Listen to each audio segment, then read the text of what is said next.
Chairman कौमी assembly कायमा committee बराए IT एंड टेलीकॉम अमीनुल हक ने डिजिटल नेशन पाकिस्तान बिल अगले इजलास तक मौखर कर दिया।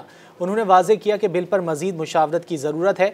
तमाम अरकान अपनी तजवीज़ ले आएँ, सबको बैठ कर सुनेंगे। कौमी असम्बली की कायमा कमेटी IT एंड टेलीकॉम का इजलास चेयरमैन अमीनुल हक की ज़ेर सदारत हुआ, जिसमें डिजिटल नेशन पाकिस्तान बिल 2024 का एजेंडा ज़ेर गौर आया। अमीनुल हक ने कहा कि अगर किसी रुकन को इस बिल के हवाले से कोई बात करनी है तो बता सकते हैं।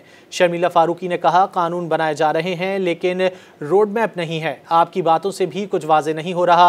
उमर अयूब ने कहा कि डिजिटल नेशन प्लान में इतनी जल्दी क्यों की जा रही है, इतनी जल्दी मत करें, माहिरीन को बुलाएं, उस पर मजीद बात होनी चाहिए। महेश कुमार ने इतनी उजलत में बिल को मंजूर करवाने पर तशवीश का इजहार किया और कहा कि असल बुनियाद कनेक्टिविटी है, इसके बाद अथॉरिटी बनाएं और डिजिटलाइज करें।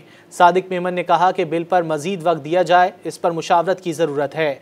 अभी तक यही मालूम नहीं हो सका कि इंटरनेट की रफ्तार क्यों सुस्त होती है। कमेटी मेंबर पोलेन ने सवाल उठाया कि सेक्रेटरी ने बताया कि IT सूबों का सब्जेक्ट है, तो क्या इस पर हम कानून साजी कर सकते हैं? तमाम स्टेक होल्डर्स की इस पर मुशावरत ज़रूरी है, सबकी राय को यकीनी बनाएं। वज़ीर मुमलिका शिजा फातिमा ने ब्रीफिंग दी कि ये बिल उनके हाथ से लिखा हुआ है, कहीं से कॉपी पेस्ट नहीं हुआ। हर चीज़ को निगरानी की निगाह से देखना है तो डिजिटलाइजेशन नहीं हो पाएगी। ताहम चेयरमैन कमेटी ने मेंबरान की राय को देखते हुए बिल को अगले इजलास तक मौखर कर दिया। मज़ीद न्यूज़ अपडेट्स और डिजिटल स्टोरीज के लिए सब्सक्राइब करें डॉन न्यूज़ पाकिस्तान।